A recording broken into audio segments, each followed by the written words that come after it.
Republicans have created. We need to act with urgency now and extend the Affordable Care Act tax credits. Tens of millions of people are in open enrollment right now. They've seen that their health insurance premiums, copays, and deductibles are going to increase in some instances by $1,000 or $2,000 per month. That is unacceptable, unsustainable, and it's un-American. It's time for my Republican colleagues to stop burying their heads in the sand and do something to actually make life better for working class Americans, everyday Americans, and middle class Americans, as opposed to what Republicans have done the entirety of this year, which is just to focus on making life better for the wealthy, the well-off, and the well-connected. Enough pandering to big Republican donors. Enough. Do something. Partner with Democrats to lower the high cost of living and to make life better for the American people. Questions? Mr. Leader, one of your members last night was indicted in Florida for supposedly, allegedly using COVID relief funds from FEMA to bolster her campaign. If the Ethics Committee comes back and corroborates those claims that were made in the indictment, would you expect Congresswoman McCormick to resign? Sheila is entitled to the presumption of innocence like every other American. She's entitled to her day in court, and she's entitled to a jury of her peers who are going to follow the facts and be guided by the law. Thank you. After this week of censures and back and forth over that, Congressman Don Beyer and Don Bagan introduced a proposal to increase the threshold for approving that. Is that something you would support? Don Beyer is an extraordinary and thoughtful member of Congress.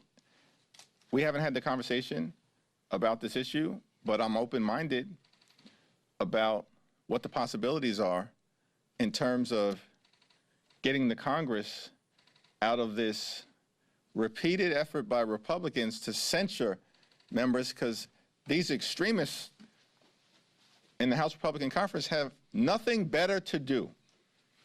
That's what this week has proven. They were forced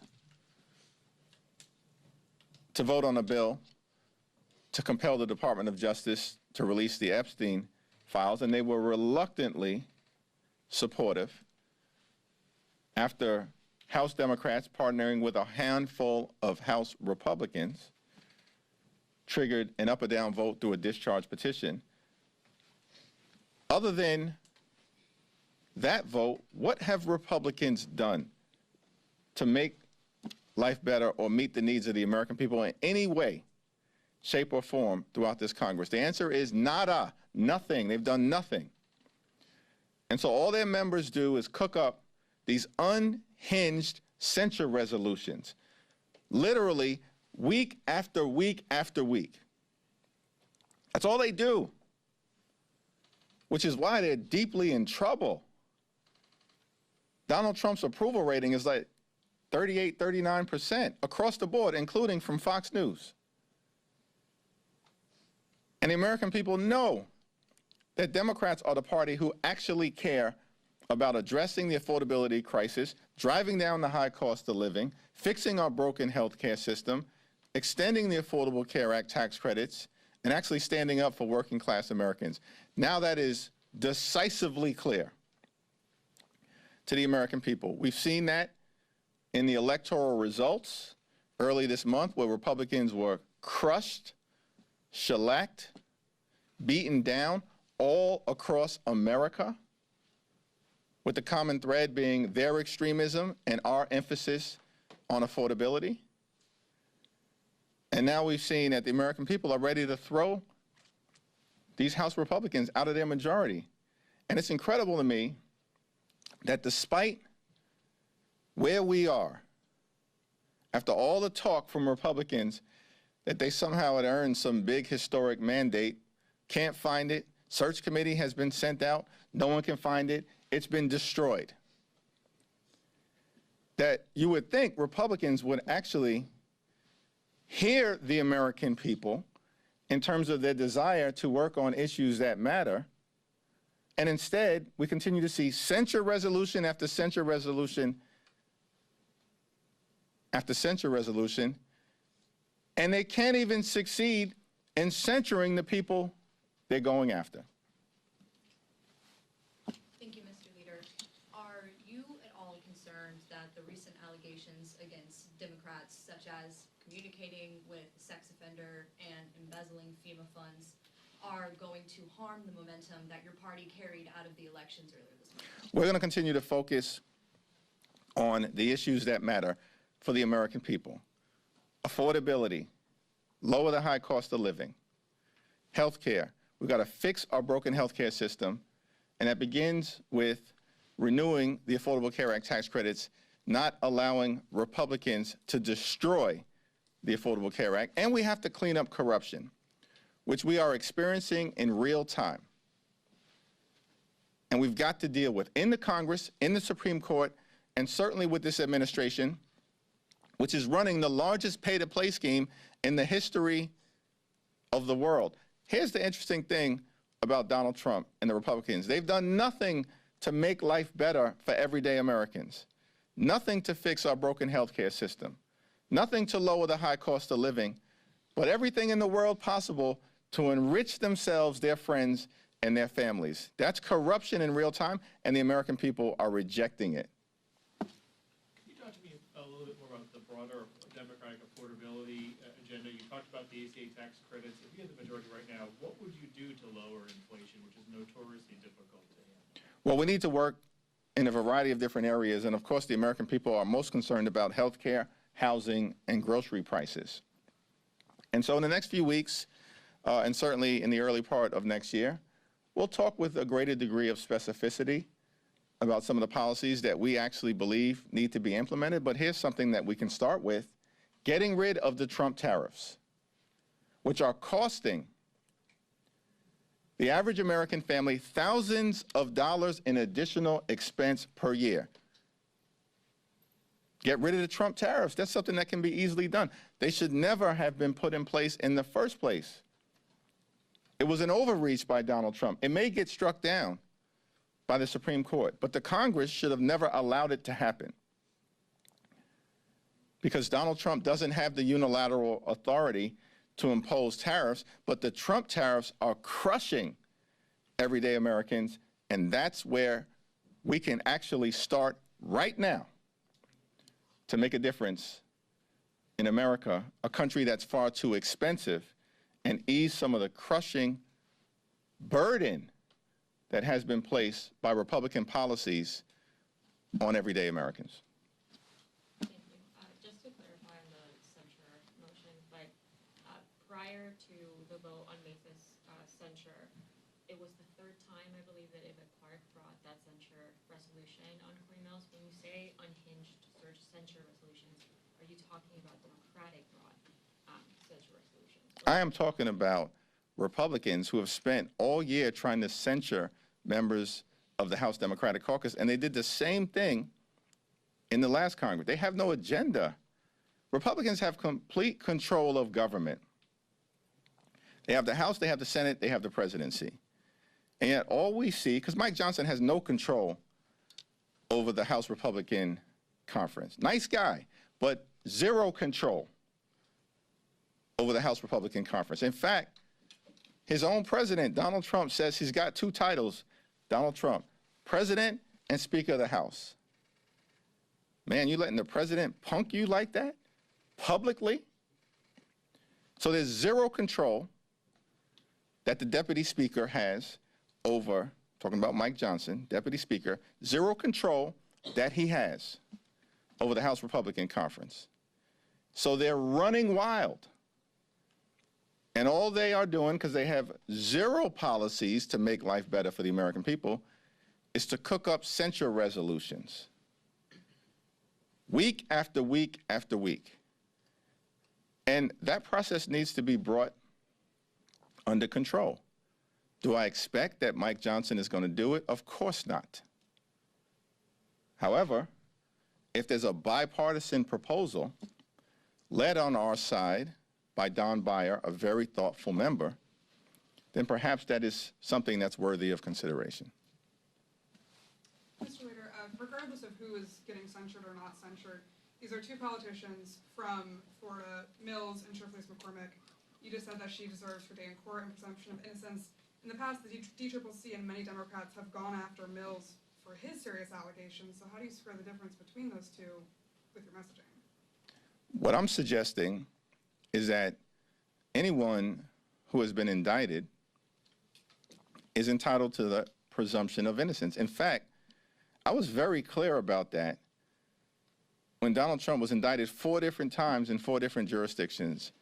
And in each and every instance, I was very clear, strongly disagree with Donald Trump's behavior, his conduct, and his fitness for office, but notwithstanding my assessment of this guy, the reality was, as an American, he was entitled to the presumption of innocence in every single one of those cases, and I repeatedly made that clear. So yes, I'm applying the same standard at all times, whether it's Donald Trump or whether it's a member of Congress or whether it's the people that I'm privileged to represent, most importantly, back home in Brooklyn. At all times, every American, pursuant to the United States Constitution, is entitled to the presumption of innocence and their day in court. Thank you, Mr. Leader. I know what your position on extending the ACA credits, but Senator Rick Scott introduced a proposal today called the More Affordable Care Act. It says it keeps the Affordable Care Act framework in place, but redirects federal funds from the subsidies to what they're calling Trump Health Freedom Accounts. I want to get your reaction to that proposal. And it seems that, I'm just curious, what's the path forward to extending the tax credits from the minority? And the times that they've been extended before, Democrats were in the majority. I'm just curious if they're putting forward proposals for HSAs or Trump Health Freedom Accounts. How do you get to a conversation about extending the tax credits when it didn't turn out during the shutdown? It's interesting to me that Rick Scott and all of these MAGA extremists in the House and the Senate proceeded with great urgency throughout the entirety of the first half of this year to pass their one big ugly bill, which included the largest cut to Medicaid in American history.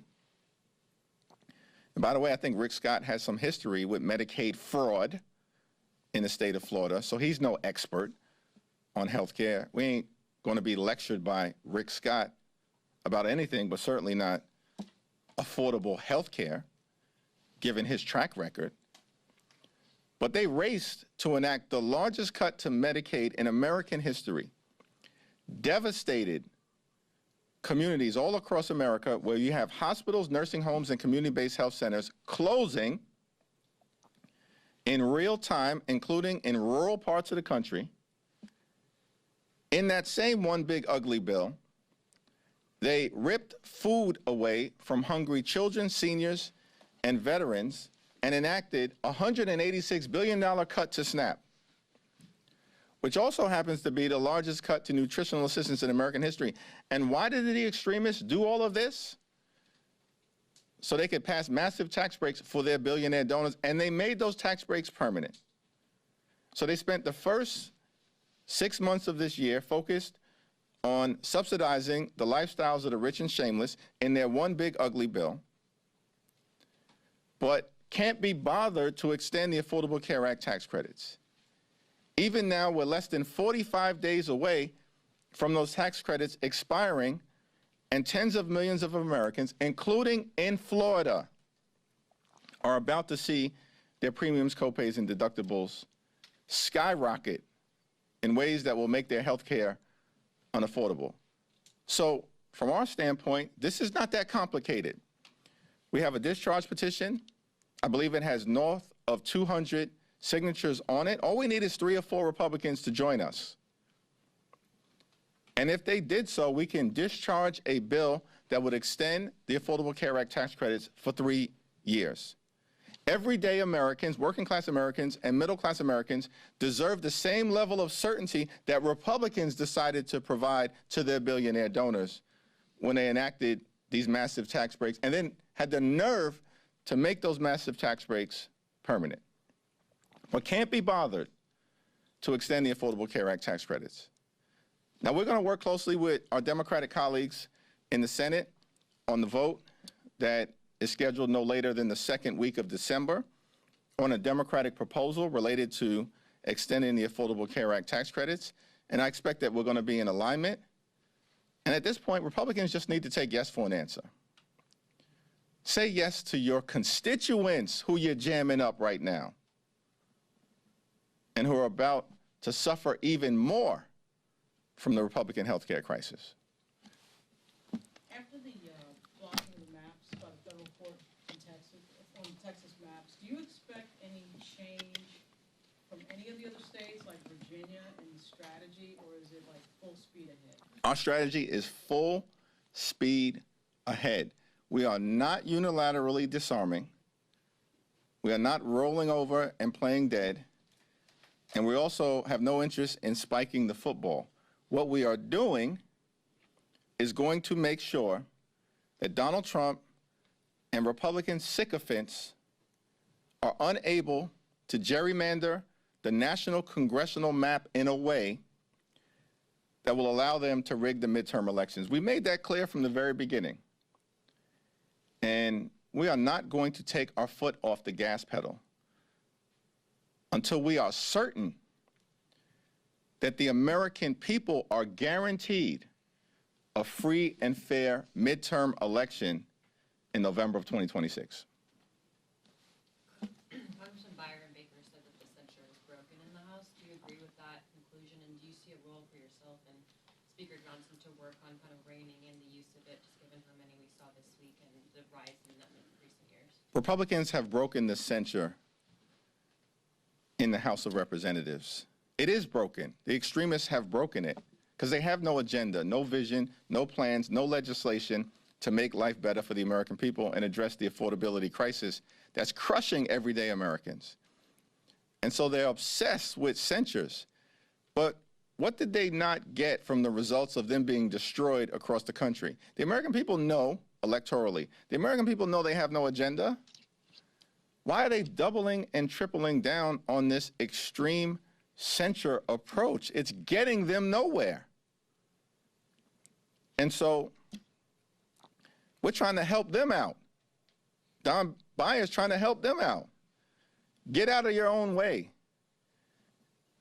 Now, do I think that Mike Johnson, nice guy, right? But do I think that Mike Johnson has any interest in actually reining in his extreme members? Of course not. He doesn't have any control over them. You know, I think he talked about dignity and decency and things of that nature, and then all we're seeing is Republicans do the exact opposite. It's extraordinary to me. We had patriotic members of the House and the Senate have their lives threatened by Donald Trump in the most unhinged, unacceptable, unconscionable, and un-American way.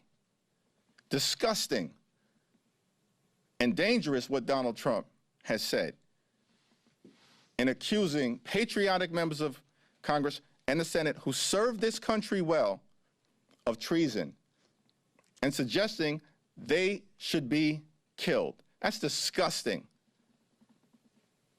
But we, of course, have come to expect this from Donald Trump. What's extraordinary to me is that Mike Johnson doesn't even have the decency to distance himself from Donald Trump's death threats leveled at patriotic members of Congress. Even John Thune found it reasonable for him to say he disagrees with what Donald Trump accused members of Congress of doing earlier today. Even John Thune had the decency to distance himself from Donald Trump's remarks. But Mike Johnson couldn't say a thing about it. and his silence speaks volumes.